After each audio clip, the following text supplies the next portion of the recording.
Itinaas niya ang kanyang kamay na namumula ang pisngi at may luha sa mga mata, at malakas na tinawag siya sa kanyang titulo.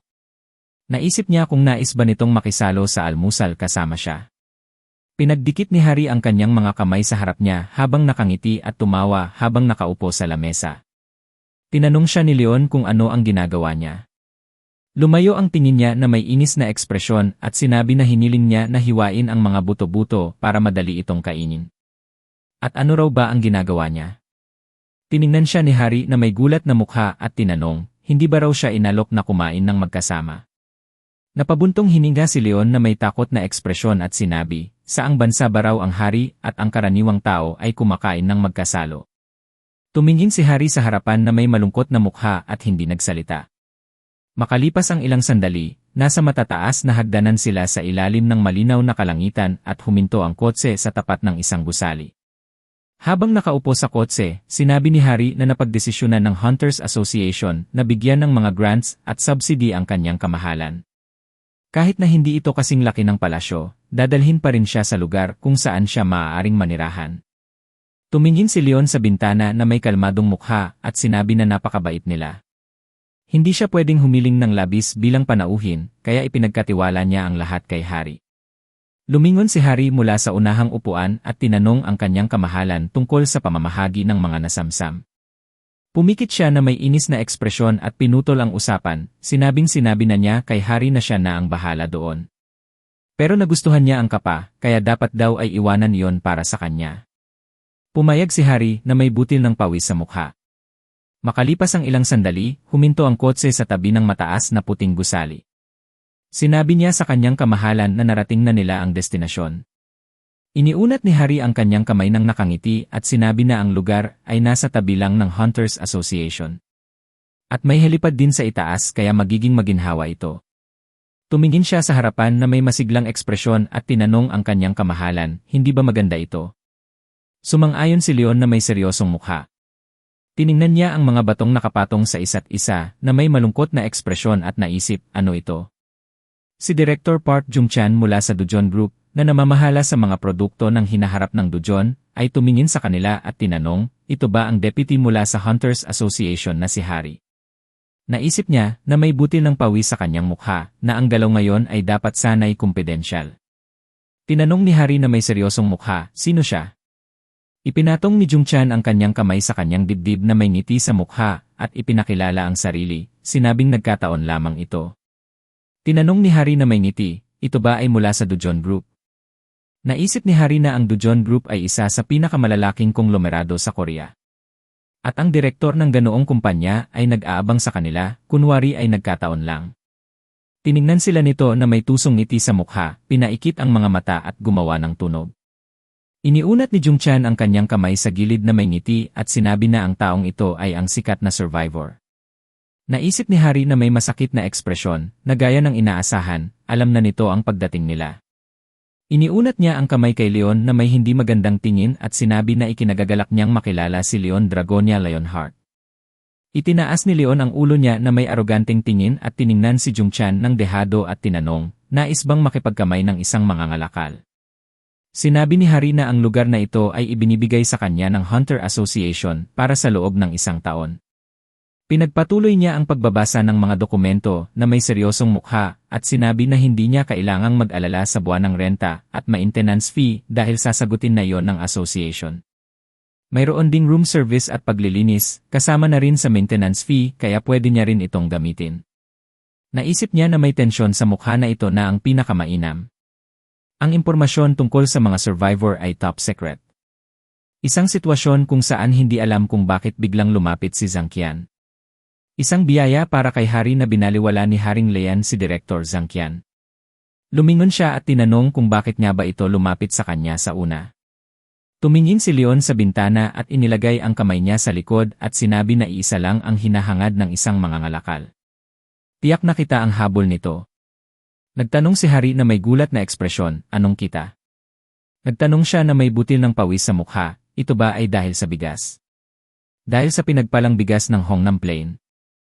Dahil sa emergency situation, hindi napigilan ang pagkalat ng impormasyon. Isang internet broadcaster ang nagsamantala sa sitwasyon at kinuhanan ng video ang insidente, kahit na inirekomenda ng association na burahin ang video. Tiningnan ni Harry ang kanyang telepono na may galit na ekspresyon at tinanong, talaga bang nag-post na naman ang taong iyon? Si Timothy Park ba na magsasaka ang gumawa noon? Ipinakita ng kanyang telepono ang video ni Leon na nakatayo sa gitna ng palayan at ang channel na nag-upload ng video ay tinatawag na Farmer Park. Kasabay nito, hawak ni Jong Chan ang kanyang telepono at pinapanood ang video ng Bless Rice Open. Ipinatong niya ang kanyang mukha sa kanyang kamay na may galit na ekspresyon, nakasandal sa mesa, at malakas na sinabi na iyon ang walang hiya at mayabang na halimaw. Si Zhang Qian, na may galit din sa mukha, pumikit at tinanong kung sigurado ba siya na epektibo iyon. Nakakrus ang mga braso ng trabahador at malakas na sinabi na, epektibo iyon. Sinabi ni Zhang Qian na hindi pa nga sila nagsasagawa ng clinical trials. Kung gumana man ito sa mga daga, may kasiguruhan bang gagana rin ito sa tao? Kinamot ng trabahador ang kanyang pisngi gamit ang daliri habang takot ang itsura. Ang babae na may salamin, inilagay ang kanyang mga kamay sa kanyang mga hita at kinausap ang direktor, sinabing upang makakuha ng mas maraming binhi, hinanap niya ang may-ari ng bukirin. Ngunit sa lugar na yon, may isang halos patay na aso na muling nabuhay matapos kumain ng kanin, gumaling sa matagal ng pamamaga at sipon. Ayon sa kanila, lahat ng taga na yon ay gumaling mula sa mga minor na karamdaman at seryosong mga malalang sakit matapos kumain ng kanin. Hindi nila nakuha ang datos para sa clinical trials, ngunit ang mga pangyayaring ito ay nagsisilbing ebidensya ng epekto nito. Si Zhang Qian, na may mapanuksong ngiti sa mukha at nakakrus ang mga braso, ay nagsabing kahit na anong bagay pa yan, bagay pa rin yon. Naalala niya si Lian na may galit sa kanyang mukha, sinasabi na kung hindi lang dahil sa walang hiya at mayabang na halimaw na yon. Iniisip niya na siya, ang direktor ng Dijong Group, ay isang maliit na mangangalakal lamang. Seryoso ang ekspresyon ng babae na may salamin habang sinabi na dapat nilang lapitan siya. Ang kapangyarihan ng kanin na yon ay tila walang hanggan, sabi niya habang tensyonado ang itsura. Naalam rin niya ito, kaya dapat silang magkita muli. Si Zhang Qian, sa lakas ng galit, ay malakas na pinagsuntok ang mesa at tinanong kung paano siya nagkaroon ng lakas ng loob na hamakin siya. Sa galit na mukha, nakasandal ang kanyang mga kamay sa mesa, sinabi niyang iniisip ni Lian na siya ang sentro ng universo dahil lamang sa isang uri ng kanin. Ngunit nagkamali siya ng nakalaban. Si Zhang Qian, na may ngiti sa kanyang mukha, ay nagsabing siya rin ay katulad ng ibang mga nakaligtas. Iniisip niya na ang mundong kanyang kinalakhan ay siyang pinakamabuti. Siya na nagmula sa isang sinaunang sibilisasyon. Sa isang masamang ngiti sa kanyang mukha at hawak ang telepono sa kanyang kamay, sinabi niyang bibigyan niya ito ng isang tunay na pagkabigla. Si Lian, na nagbalik sa mundo, ay nagtakda ng 3 layunin para sa kanyang sarili. Una, ang pagpapalaganap ng pananampalataya. Maraming mga Diyos at tagasunod sa mundo, ngunit wala pang tunay na mahalagang banal na kapangyarihan. Dapat magkaroon ang tao ng pananampalataya sa Diyos at ipalaganap ang kanyang biyaya. Ang ideya na ang mga sakit at polusyon sa mundo ay parusa ay maling akala. Kaya, upang magamit ang mga banal na kapangyarihan, kinakailangan ang pagpapalaganap ng bagong pananampalataya. Kailangang dumami ang bilang ng mga tagasunod ng pananampalatayang ito. Pangalawa, muling buuin ang mga kabalyero ng banal na kopita. Wala pang pangkat militar sa mundong ito na gumagamit ng banal na kapangyarihan. Kung ang tagapangalaga ng banal na kopita, si Lionheart, ay isang kalahating Diyos, kung gayon ang mga kabalyero ng banal na kopita ay ang mga buhay na santo na kasunod niya. Sila ang mga kabalyero ng mga Diyos, gumagamit ng mga banal na batas, at kinatatakutan ng lahat ng mga demonyo. At ang huli, pangatlo, ay lipulin ang lahat ng kasamaan sa lupaing ito, ipalaganap ang pananampalataya, ibalik ang kabanalan, at sanayin ang mga kabalyero ng banal na kopita ayon sa itinalagang kaayusan. Sa mga nasasakupan dito, masyadong mataas ang inaasahan kung iisipin na lilitaw ang mga banal na kabalyero na may kakayahang maging tulad ng mga kabalyero ng banal na kopita. Tumingin si Leon ng seryoso sa unahan at inisip na hindi naman ito mahalaga para sa kanya, kailangan lang niyang gawin ang lahat ayon sa itinalagang kaayusan. Lumingon siya nang may narinig siyang tumatawag sa kanya. Si Harry, na may butil ng pawis sa mukha, ay inilapit ang kanyang daliri sa kanyang telepono at sinabi na may isang tao raw na humihiling ng opisyal na pagharap. Tinignan siya ni Leon na may kumpiyansang ekspresyon at sinabi na dahil sinusunod niya ang kaayusan, dapat niya itong pakinggan. Makalipas ang ilang sandali, pumasok si Chong Chan sa silid ni Leon. Malubha ang ekspresyon habang binabati niya ang kanyang kamahalan at nagpasalamat sa pagpayag na makaharap siya. Itinaas ni Leon ang kanyang nakabukol na kamao sa harap ng kanyang mukha na may interesadong tingin at tumingin sa unahan. Naisip ni Chongchan na may peking ngiti sa mukha na kung para sa kita ng kumpanya ay madali lamang yumuko sa halimaw na ito. Sinabi niya na naghanda siya ng maliit na regalo sa pagkakataong ito. Inilapag ng kanyang katulong ang isang malaking metal na maleta sa harapan niya. Iniabot ni Chongchan ang kanyang kamay na may ngiti sa kanyang mukha habang hinihiling na tanggapin ito. Iniisip na kapag nalaman nito kung ano yon, siguradong magugulat siya ng husto. Isa yung marangyang produkto na hindi man lang pinangarap ng halimaw na ito. Kapag natikman niya ito, hindi na siya kailanman makakabalik sa dati. Hihilingin pa niyang palagi nila itong ihatid sa kanya. Sumang-ayon si Leon at sinabi na tatanggapin niya ito bilang awa. Si Cham Cham naman, na may peking ngiti sa mukha, ay nag-isip kung ano ang problema sa kanya. Parang siya pa ang nabibigyan ng pabor dito. Ipinatong niya ang kamay sa maleta at tinanong kung paano kung tingnan na nila ito. Siguradong magugustuhan niya ito. Ipinatong ni Leon ang kanyang mukha sa kamay niya na may pagod na itsura at itinuro ang mga nasa paligid, sinabing napakahirap ipaliwanag sa kanila ang tamang asal. Inutusan niya si Hari na buksan ang maleta. Sumang-ayon si Hari na may seryosong ekspresyon sa mukha.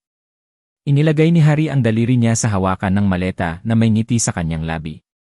Pinindot niya ang isang buton para buksan ang metal na maleta gamit ang kanyang daliri. Tiningnan ni Hari ang bumubukas na pintuan ng maleta. Nagtanong siya na may gulat na mukha, ito na ba talaga yon? Si Chongchan naman, na may ngiti sa mukha, iniunat ang kamay niya patungo sa nakabukas na maleta na puno ng mga sandata at sinabi na ito ang pinakabagong sandata na ipinagmamalaki ng kanilang kumpanya. Pwede siyang pumili ng anuman ang nais niya. Tumingin si Hari sa kanya na may manghang-mangha na ekspresyon at tinanong, ito ba talaga ang natatanging sandata na gawa ng mga dalubhasang panday sa ilalim ng patnubay ng Dujong Guild? Iniangat niya ang ulo niya na may aroganteng ngiti at sinabi na lahat ng ito ay mga mataas na uri ng natatanging sandata. Itinuro niya ang mga sandata at sinabi na narinig niyang siya ay kikilos bilang isang hunter mula ngayon. Magiging napakakapaki-pakinabang ang mga ito sa kanya. Naisip ni Hari, ibinibigay lang ba nila talaga ang mga natatanging sandata ng Dujong Guild? Mga sandatang napakataas ng kalidad na kahit may pera ay hindi mo mabibili. Noong siya'y kadete pa sa akademya, nakita lang niya ang ganitong sandata sa isang video hosting site. Si Lian, na may nakakatakot na mukha, ipinahina ang kanyang mukha sa kamay niya at mabilis na tumingin sa unahan at sinabing tigilan na yon. Saan niya gagamitin ang mababang uri ng sandatang ito? Si Chongchan, na may galit na ekspresyon, ay pasigaw na nagtanong, bakit mababa ang uri? Lumingon si Hari na may gulat na mukha at kinausap ang kanyang kamahalan, talaga bang sinabi niyong mababa ang uri? Tiningnan niya sila na may mapagmataas na itsura at tinanong, paano magiging isang bantog na espada kung hindi ito binabad sa enerhiya ng mga bituin at hindi nabiyayaan ng basbas ng Diyos? May mga sandata ba para lamang sa pangangaso ng hayop? Si Chongchan, nalitong-lito na at may butil ng pawis sa mukha, ay nag-isip kung anong klaseng kabalbalan ang sinasabi nito. Gusto ba niyang patuyuin ang mga sandata sa araw tulad ng sili at basahan ng dasal? Si Lian naman, na walang interesadong ekspresyon habang nakaupo sa upuan, ay nagsabi na siya ay nagpapalaganap ng kawalan ng tiwala. Siya, na may butil ng pawis sa mukha, ay kumaway ng malakas at sinabing, hindi po, nagkakamali kayo. Si Leon, na may walang bahala na mukha, ay nagsabing, laging sinisikap ng mga mangangalakal na itulak ang kanilang mga paninda saan mang sulok. Kasabay nito, na may kumpiyansang ekspresyon, iniangat niya ang kamay niya, at kinuha ang isang espada mula sa isang asul na portal na naglalabas ng enerhiya, at sinabi, ito ay parang paggamit ng kutsilyo para hiwain ang baka. Gayong kailangan mo lang naman katayin ang manok. Pero maaari niyang maranasan ang regalo ko.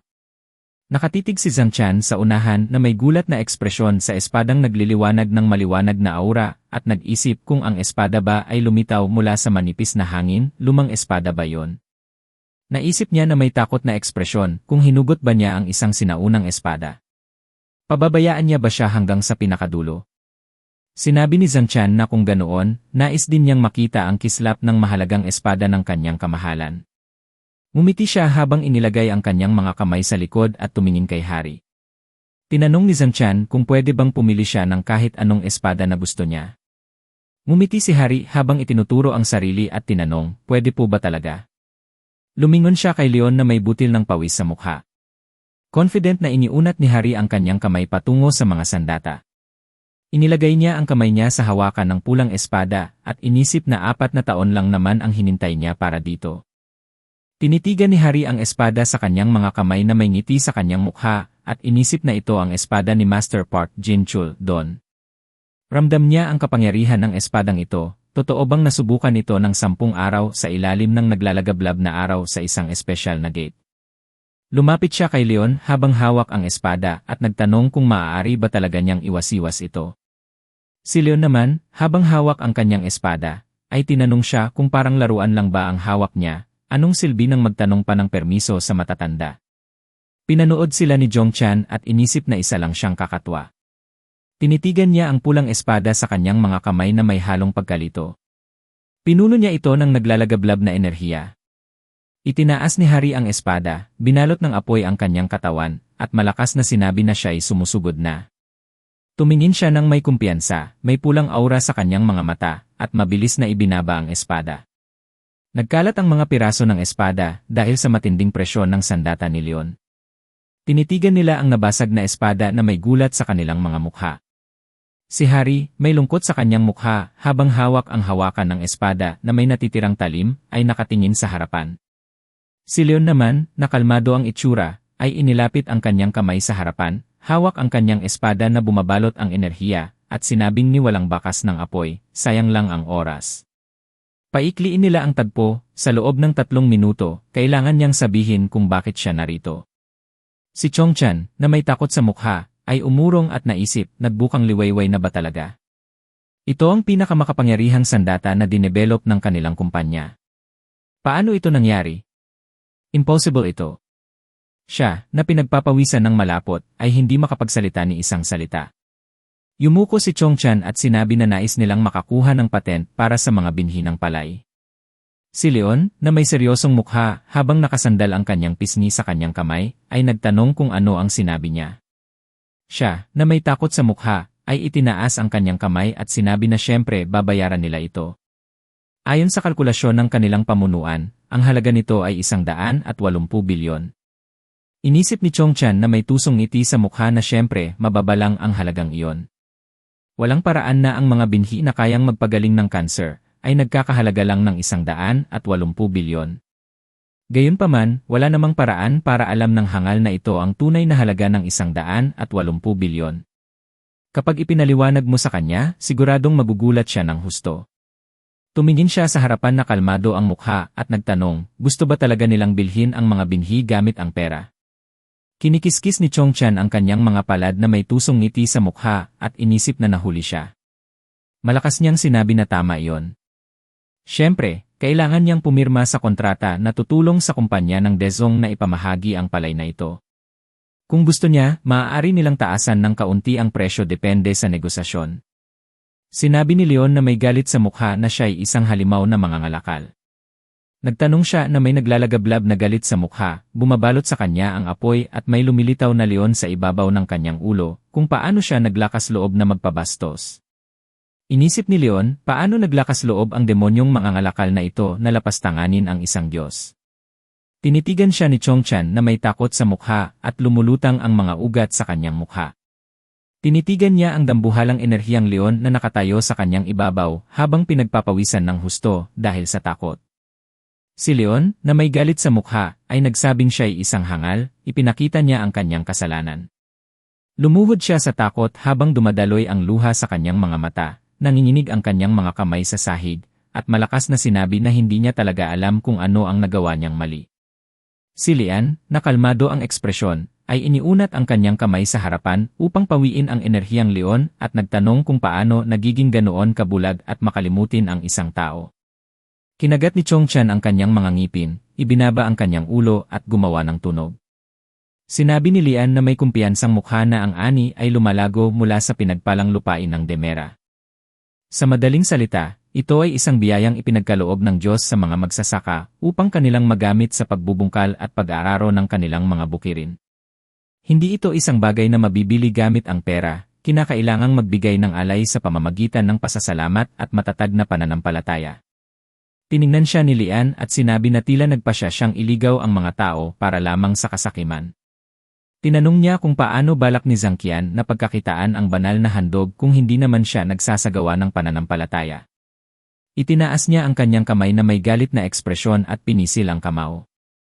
Makalipas ang ilang sandali, tinanong ni Hari si Lian, na nakatayo sa may bintana, kung ayos lang bang pakawalan si Direktor Zhang Qian ng ganoon na lang. Tiningnan niya ito na may nababagabag na mukha habang hawak ang bungkos ng sirang espada, at sinabi na mula sa kanyang pananaw, baka isa lamang itong simpleng negosyante, ngunit sa totoo lang, isa itong taong may malaking impluensya. Sinabi ni Leon na may malalim na pag-iisip na hindi na dapat bigyang pansin pa yon. Hindi siya maapektuhan ng negosyanteng iyon. Ipinulupot niya ang kanyang mga braso at ibinaling ang kanyang ulo paharap kay Hari at tinanong kung handa na ba ang ipinag-utos niya rito. Sinabi ni Hari na nakipag-ugnayan na sa kanya ang asosasyon. Nakangiti siyang nagsabi na sa pagkakataong ito, pati ang kanyang kamahalan ay isa sa ilalim din sa pagsusuri. Sa proseso, kapag pumasa siya sa mga pagsusulit sa pagsukat, mas mapapadali ang kanyang gawain. Nagtaka siya at tinanong, ano raw ba ang kalokohang ito? Talaga bang susubukan nila ang hari ng Leonhardt? Si Hari naman, na naguguluhan din ang itsura, ay nagtanong kung bakit pa siya pumayag na pumunta roon. Si Leon, na may kumpiyansang itsura, ay ipinaloob ang kanyang mga braso, tumingin sa kabila at sinabi na kailangan niyang makahanap ng mga kapaki-pakinabang na mandirigma at susubukan niya ang mga ito. Si Hari, na may naguguluhang mukha habang hawak-hawak ang bungkos ng espada, ay nagsabi na ito ay bahagi ng proseso. Ngunit pinutol siya ni Leon at sinabi na kung sakaling hindi ito umayon sa inaasahan, dapat niyang siguraduhin na magawan ito ng paraan. Si Hari, na may luha sa mga mata at may ngiti sa mukha, ay tumingin sa unahan. Pagkalipas ng ilang sandali, sa ilalim ng malinaw na langit, naroroon ang isang matangkad na gusali na napapalibutan ng mga puno. Ang independent rank hunter na si Gu Taisong, na may ngiti sa mukha, ay nagsabi sa leader na si Kim Do-hwan na matagal na mula nang huli silang magkita. Si Do-hwan, na may ngiti sa mukha, ay inilagay ang isang kamay sa kanyang bulsa at kumaway gamit ang isa pa bilang pagbati, at nagtanong, ibig bang sabihin ay narito siya para sa muling pagtatasa ng kanyang ranggo. Sa loob ng gusali, naroroon ang isang receptionist at ilang tao na nakasuot ng suit. Tiningnan siya ni Do-hwan na may pagkabigla sa mukha at sinabi na mukhang nagsusumikap ang Ginoo. Natawa si Daesung na may butil ng pawis sa kanyang mukha. Pumasok si Do-hwan sa gusali at nagtanong kung inaasahan niyang tataas ang kanyang ranggo ngayong taon. Sinabi niya na dapat niya itong pagsikapan. Sinabihan siya ni Do-hwan na tigilan na ang ganitong asal. Paano kaya kung sumali siya sa kanilang koponan? Tumingin si Daesung pababa na may bahid ng pagkadismaya sa mukha habang hawak ang isang tasa at naisip na kahit ang mga taong hindi ganoon kagaling ay umaabot din sa C-rank, ngunit siya ay nasa ad-rank na sa loob ng 10 taon. Ngumiti si Do-hwan habang hawak ang isang tasa at sinabi na ang masipag na gaya niya ay siguradong magsusumikap at balang araw ay magiging pinakamahusay din. Kung tungkol naman sa sipag, hindi rin masama ang mining team. Tiningnan siya ni Daesung na may ngiti sa mukha at sinabing totoo iyon, 10 taon na rin siyang naroon. Tumingin siya sa unahan na may matibay na paninindigan at sinabi na gusto pa rin niyang subukan muli. Naisip niya na kung hindi niya susubukan ang estratehiyang mag-level up sa mga malalakas na dungsyon, kahit ang pagbabayad lang ng interes ay magiging problema.